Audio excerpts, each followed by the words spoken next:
పుల్ల పుల్లగా కమ్మగా ఉండే మెంతాకు పప్పు ఉసిరికాయతో పప్పు చేశానండి. నేను ఎలా చేయాలో ఒకసారి చూద్దాం. మొదట ఒక కాఫీ గ్లాస్ అంత కందిపప్పు తీసుకొని వాటిని శుభ్రంగా కడిగి ఒక గ్లాస్కి 2 గ్లాసులు వాటర్ పోసి పెట్టుకొని అందులో ఒక చిన్న మెంతాకు కట్ట వేసానండి. కొంచెం చూస్తున్నారు కదా, కొంచెం మెంతాకు వేసుకొని తర్వాత ఒక చిన్ని పెద్ద ఉల్లిపాయని కట్ చేసి వేసుకున్నానండి. తర్వాత టమాటా ఒకటి చిన్నది వేసాను. తర్వాత 5-6 పచ్చిమిర్చిని సన్నగా కట్ చేసుకుని వేసుకున్నాను. ఇదిగో 5-6 పప్పు ఉసిరికాయలని కూడా ఇందులో యాడ్ చేస్తున్నాను. ఇంకా నేను ఇందులో చింతపండు ఏమీ వేయటం లేదండి. ఈ పప్పు ఉసిరి నుండి వచ్చే పులిపే మనకి పప్పులో సరిపోతుంది.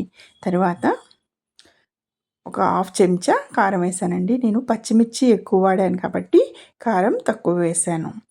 ఒక 1/2 చెంచా పసుపు వేసుకోండి. తర్వాత ఒక చెంచా ఆయిల్ కూడా వేసుకొని మూత పెట్టుకొని కుక్కర్ని మీడియం ఫ్లేమ్ మీద 3 విజిల్స్ వచ్చే వరకు ఉడికించుకోండి.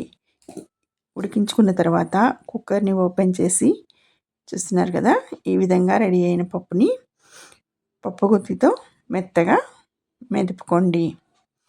ఇలా మెదుపుకున్న పప్పుని పక్కన పెట్టుకొని తర్వాత స్టవ్ మీద ఒక ప్యాన్ పెట్టుకొని అందులో 4-5 టేబుల్ స్పూన్స్ ఆయిల్ వేసుకొని అది వేడయ్యాక చిన్నులపాయ ఒక రెబ్బ, 2 ఎండుమిరపకాయలు పోపు దినుసులు వేసుకొని వాటిని చిటపటమనే వరకు మీడియం ఫ్లేమ్ మీద వేగనివ్వండి.